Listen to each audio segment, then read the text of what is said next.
नमस्कार दोस्तों, मैं अनकर ठाकुर आपके अपने YouTube चैनल आर्यन स्टडी 946 में आपका स्वागत करता हूं। दोस्तों, आज हम इस चैनल के माध्यम से पढ़ेंगे इंट्रोडक्शन टू पॉलिटिकल थ्योरी, राजनीतिक सिद्धांत का परिचय। और ये बीए पॉलिटिकल साइंस ऑनर्स और बीए प्रोग्राम दोनों में सब्जेक्ट लगा है। और जिस टॉपिक का नाम है राजनीति का उदारवादी दृष्टिकोण। राजनीति का उदारवादी दृष्टिकोण देखेंगे कि राजनीति के बारे में उदारवादियों की क्या सोच है, चाहे उदारवाद क्या है, उदारवाद की उत्पत्ति कैसे हुई और उदारवाद की विशेषता क्या है और इसकी आलोचना क्या है। ये सारी चीज़ें हम देखेंगे। और ये सबके लिए बीए प्रोग्राम हो चाहे पॉलिटिकल साइंस ऑनर्स, सबके लिए है। फर्स्ट सेमेस्टर का ये सब्जेक्ट है। तो चलिए शुरू करते हैं इस टॉपिक को, जिसका नाम है राजनीति का उदारवादी दृष्टिकोण। सबसे पहले हम इसकी भूमिका देखेंगे कि हम इसकी भूमिका में क्या लिख सकते हैं। तो उदारवाद 17वीं शताब्दी में यूरोप में इसका उदय हुआ, उदारवाद का। तो और ये भी मेनली जो इंग्लैंड वाला इलाका था, इंग्लैंड में इसका उदय हुआ उदारवाद का। लेकिन इसके उदय से पहले 17वीं शताब्दी से पहले यूरोप में चल क्या रहा था, वहाँ पे पोप का प्रभुत्व था, चर्च का प्रभुत्व था और राजतंत्र वाली सामंतवादी व्यवस्था थी वहाँ पे। तो यहाँ पे क्या था कि सब कुछ धर्म पे आधारित था। पोप का प्रभुत्व था और सब कुछ धर्म पे आधारित था। जो व्यक्ति धर्म के विरोध जाता था उसको कुचल दिया जाता था। तो लगभग लोगों में तर्क नाम की कोई चीज़ नहीं थी, सब कुछ धर्म पर आधारित था और लोगों को कोई अधिकार नहीं दिए गए थे। अधिकार नाम की कोई चीज़ भी नहीं थी, सब कुछ राजा और चर्च थे, यही दोनों शक्तिशाली चीज़ें थी। तो ऐसी स्थिति में लोगों के अधिकारों को कैसे दिया जाए, लोगों के अधिकारों की रक्षा कैसे की जाए, कौन कौन से लोगों के अधिकार होंगे, इसमें बहुत एक विवाद था। तो ऐसी परिस्थितियों में वहाँ पे क्या हुआ, पुनः जागरण हुआ, धार्मिक सुधार आंदोलन हुए और औद्योगिक क्रांति हुई वहाँ पे। तो इन्हीं परिस्थितियों में क्या हुआ कि कुछ नए राजनीतिक शास्त्र का उदय हुआ, कुछ नए राजनीतिक विज्ञान के उदय हुए और कुछ नए राजनीतिक विचार भी आए। और इन्हीं नए राजनीतिक विचारों को उदारवाद का नाम दिया गया।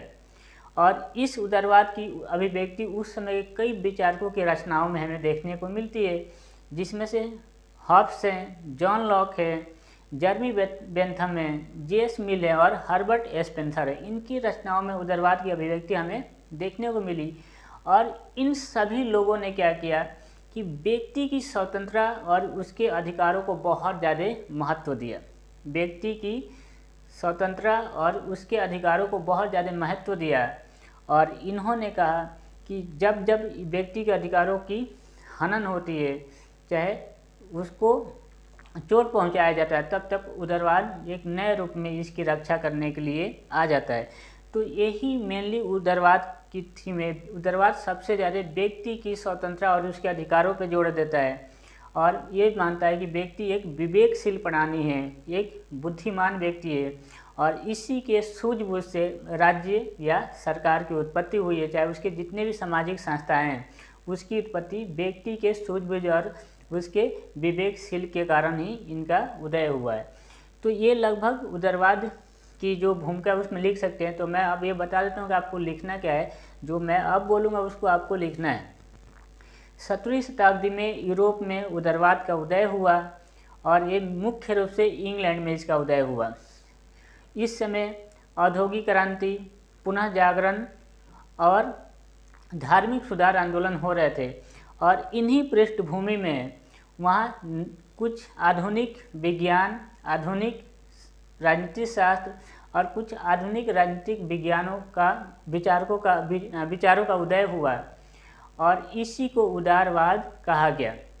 और इस उदारवाद की जो अभिव्यक्ति मिलती है वहाँ के कुछ उस समय के जो विचारक थे उनकी रचनाओं में मिलती है। और वो विचारक थे थॉमस हॉब्स थे, जॉन लॉक थे, इसके अलावा हर्बर्ट स्पेंसर थे, जर्मी बेंथम थे, जेएस मिल थे। इनकी रचनाओं में उदारवाद की अभिव्यक्ति मिलती है। और उदारवाद व्यक्ति के अधिकारों पर ज़्यादा जोर देता है। तो जब जब व्यक्ति के अधिकारों पर चोट किया गया, चाहे आघात पहुंचाया गया, तब तब उदारवाद एक नए रूप में व्यक्ति के अधिकारों की रक्षा के लिए सामने आया। उदारवाद की जो मेन जो थीम है, चाहे मेन जो उद्देश्य हो, व्यक्ति और उसके अधिकारों की रक्षा करना। और इसके लिए उन्होंने सारे इसी को केंद्र में रख के उन्होंने सारे विचार अपने दिए हैं। उदारवाद ये चाहता है, ये कहता है कि व्यक्ति एक विवेकशील प्राणी है। विवेकशील मतलब बुद्धिमान व्यक्ति या बुद्धिमान है, और इसी की सूझबूझ से और विवेकशीलता के कारण राज्य की मतलब सरकार की उत्पत्ति हुई है, और सरकार की जितनी भी संस्थाएं हैं इसी कारण वो अस्तित्व में है। तो ये चीज़ें आपको भूमिका में लिखनी है। भूमिका के बाद एक और हेडिंग बनाएंगे, उदारवाद की विशेषता।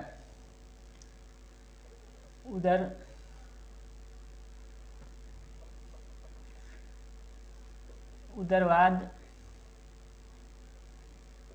की विशेषता, ये अगला आप हेडिंग बनाएंगे उदारवाद की विशेषता। तो सबसे पहली जो इसकी विशेषता है उदारवाद की, ये व्यक्ति को केंद्र में रखता है। उदारवाद क्या करता है, व्यक्ति को केंद्र में रखता है।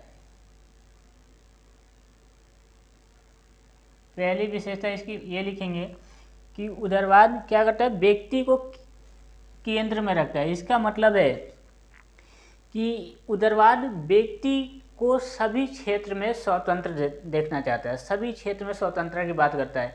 ये कहता है वो क्षेत्र कोई भी हो, चाहे सामाजिक क्षेत्र हो, चाहे आर्थिक क्षेत्र हो, चाहे राजनीतिक क्षेत्र हो, सभी क्षेत्र में व्यक्ति स्वतंत्र हैं और उसके ऊपर कोई बंधन नहीं होना चाहिए, कोई रोक नहीं होना चाहिए। राज्य के द्वारा, सरकार के द्वारा उसके ऊपर कोई बंधन नहीं लगाना चाहिए। व्यक्ति को खुला छोड़ दो और अपने वो विवेक से और अपने बुद्धि से उसे अपना विकास करने दो। तो इनका सबसे क्या है, केंद्र में व्यक्ति को रखते हैं, व्यक्ति को केंद्र में रख के चिंतन करते हैं। कहते हैं व्यक्ति के जीवन में कोई बंधन नहीं होना चाहिए, चाहे वो कोई भी क्षेत्र हो, सामाजिक, आर्थिक, राजनीतिक, उसे खुला छोड़ दो और उसे अपना विकास करने दो।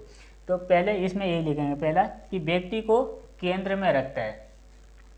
दूसरा जो उदारवाद है वो सामूहिक जो हित होती है, सामूहिक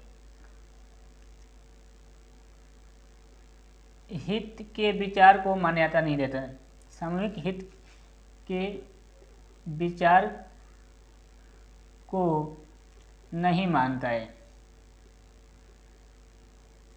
जो उदारवाद है वो सामूहिक हित के विचार को नहीं मानता है।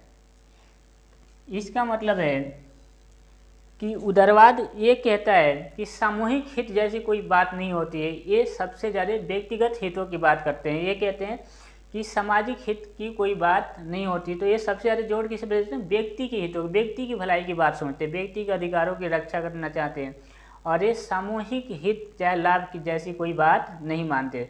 तो इनकी दूसरी विशेषता है कि ये सामूहिक हित के विचार को नहीं मानते हैं और ये व्यक्तिगत हित के बारे में ज़्यादा बात करते हैं। अगला इनका मानना है कि राजनीति क्या करता है, राजनीति हितों में सामंजस्य स्थापित करता है। सामंजस्य का मतलब होता है तालमेल, स्थापित करता है, स्थापित करता है। इनका मानना है कि जो राजनीति है वो हितों में सामंजस्य स्थापित करता है। सामंजस्य का मतलब तालमेल, मतलब कई बार होता है कि अलग अलग व्यक्तियों के अलग अलग हित अलग अलग हो सकते हैं, कि मेरा हित कुछ और हो सकता है, दूसरे का कोई और हित हो सकता है, तो सभी के हितों में क्या करता है वो तालमेल स्थापित करता है। तो राजनीति में उदारवादियों का मानना है कि राजनीति हितों में सामंजस्य स्थापित करता है। अलग अलग व्यक्तियों के अलग अलग हित होते हैं, उन सभी हितों में राजनीति सामंजस्य स्थापित करता है, ऐसा मानना है उदारवादियों का। तो ये तीसरा विचार है उदारवादियों का कि राजनीति हितों में सामंजस्य स्थापित करता है। इसके बाद आप अगला लिखेंगे, इनका मानना है कि व्यक्ति के सूझबूझ और विवेकशीलता के कारण राज्य का उदय हुआ है। राज्य का उदय हुआ है। इसका मतलब है कि ये मानते हैं कि व्यक्ति के सूझबूझ और मतलब बुद्धिमानता के कारण ही राज्य मतलब सरकार का उदय हुआ है। तो व्यक्ति को ये विवेकशील मानते हैं, व्यक्ति को विवेकशील प्राणी मानते हैं, और इनका कहना है कि व्यक्ति के सूझबूझ और उसके मतलब विवेकशीलता के कारण ही राज्य का उदय हुआ है। तो ये व्यक्ति को विवेकशील एक प्राणी मानते हैं। इसके अलावा ये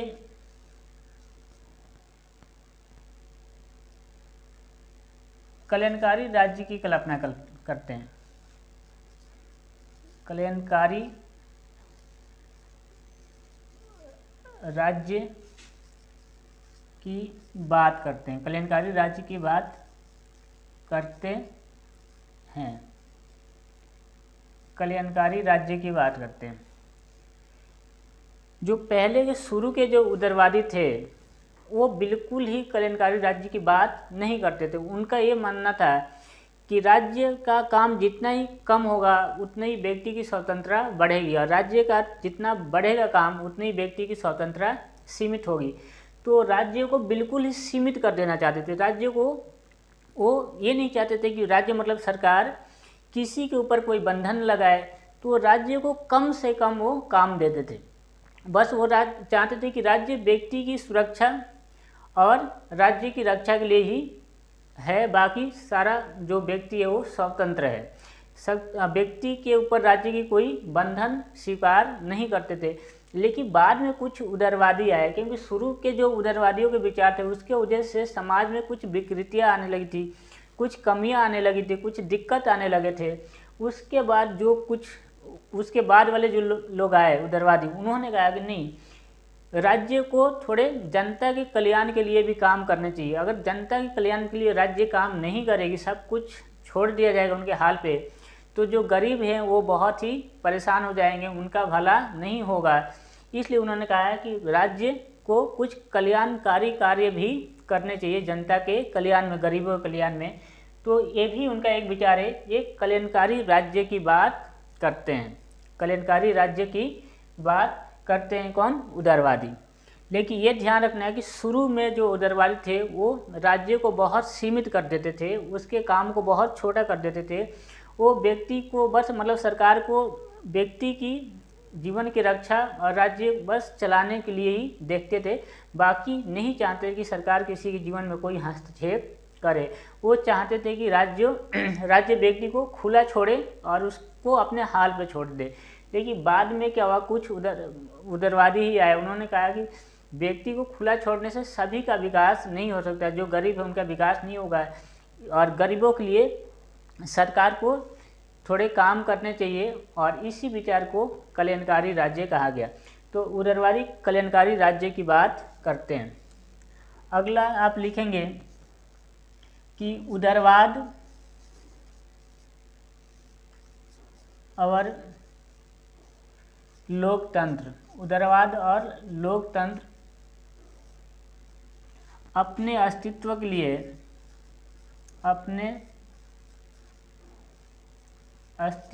लिए एक दूसरे पर निर्भर है, एक दूसरे पर निर्भर है।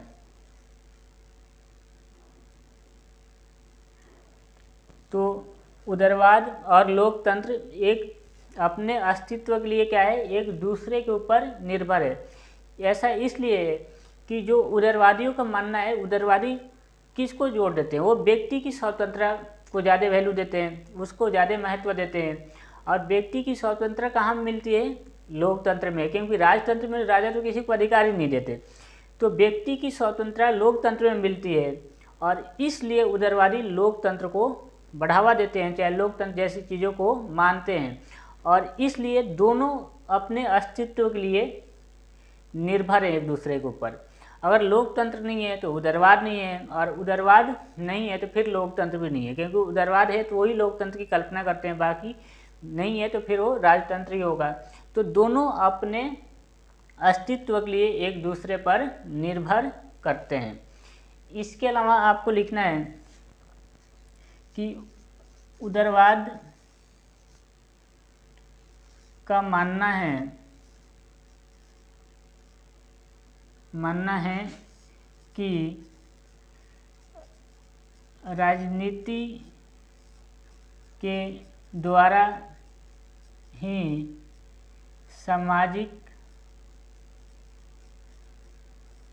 राजनीति के द्वारा ही शांतिपूर्ण लिखना है, राजनीति के द्वारा ही शांतिपूर्ण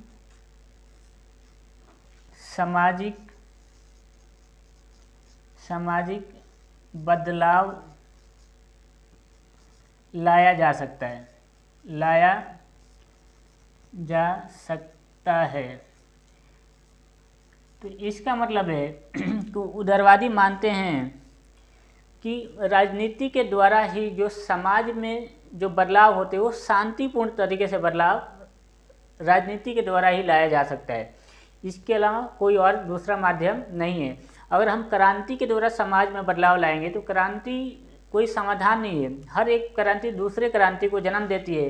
इसलिए इनका मानना है कि राजनीति के द्वारा ही हम समाज में शांतिपूर्ण तरीके से बदलाव ला सकते हैं। और वो कैसे?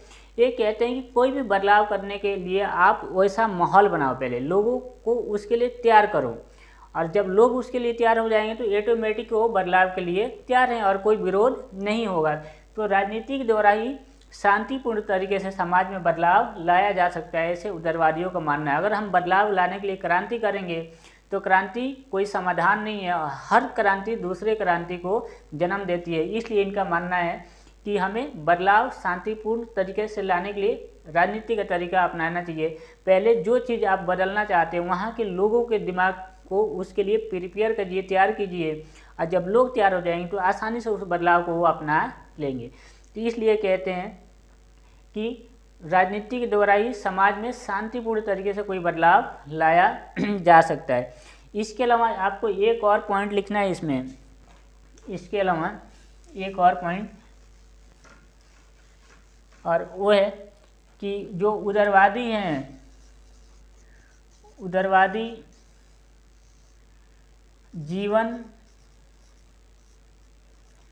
संपत्ति और स्वतंत्रता, जीवन, संपत्ति और स्वतंत्रता को प्राकृतिक अधिकार मानते हैं, प्राकृतिक अधिकार मानते हैं।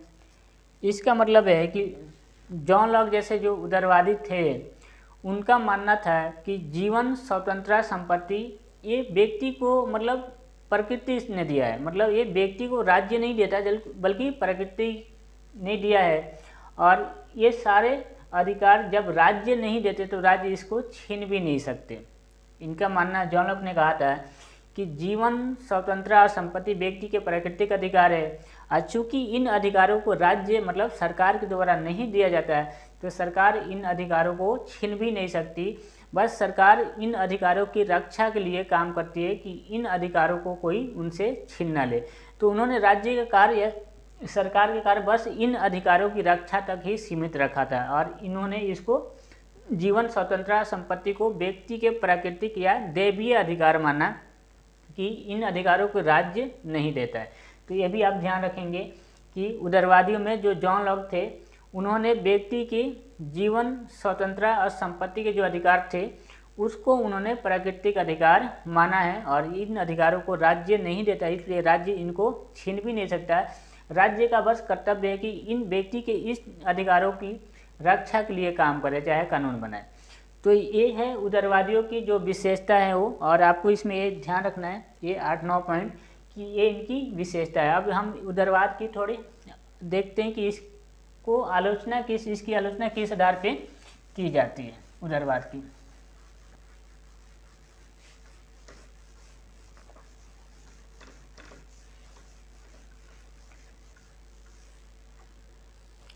तो एक और हेडिंग बना लेंगे आप, उदारवाद की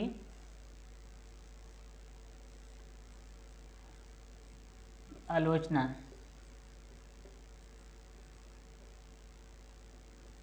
उदारवाद की आलोचना।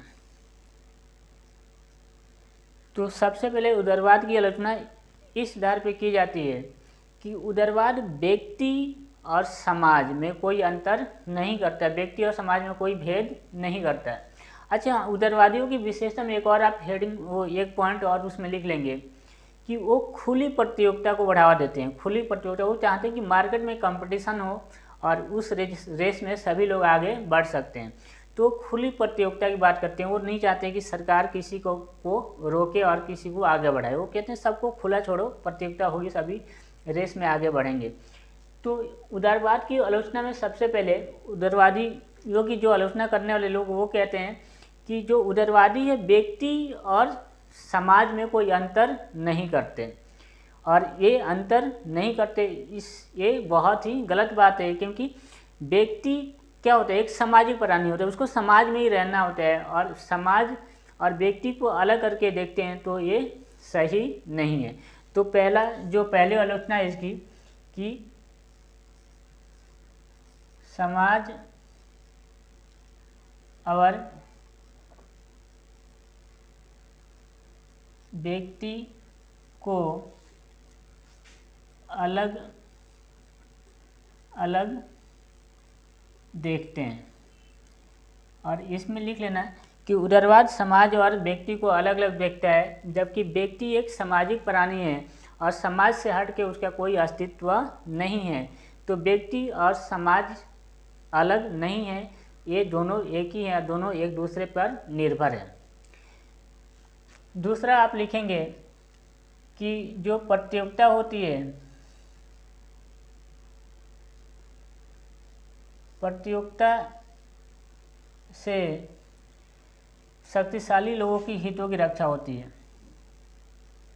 शक्तिशाली लोगों के हितों की रक्षा होती है। तो इसमें क्या है, उदारवाद की बातों की इसमें भी आलोचना की गई है। जैसे उदारवाद मानता है कि खुली प्रतियोगिता होनी चाहिए, कंपटीशन मार्केट में खुला होना चाहिए और सभी का ऐसे विकास होगा। लेकिन जो आलोचना करने वाले लोग हैं उनका कहना है कि जब कंपटीशन होता है तो उसमें सभी व्यक्ति का विकास नहीं होता, बस जो शक्तिशाली लोग होते हैं उन्हीं को फायदा होता है। जो इसमें जो गरीब वर्ग होता है, चाहे उत्पीड़क वर्ग होता है, उसका हमेशा इसमें नुकसान होता है और वो और ही पीछे हो जाता है। इसमें जो साधन संपन्न लोग होते हैं वही प्रतियोगिता में आगे निकल जाते हैं और जो गरीब वर्ग होता है उसका शोषण होता है। तो प्रतियोगिता से सिर्फ शक्तिशाली लोगों का ही हित होता है, चाहे उन्हीं को फायदा पहुंचता है। तो इस आधार पे भी इसकी आलोचना होती है। उसके बाद ये भी एक आलोचना है कि उदारवाद पूंजीवाद को बढ़ावा देता है। पूंजीवाद को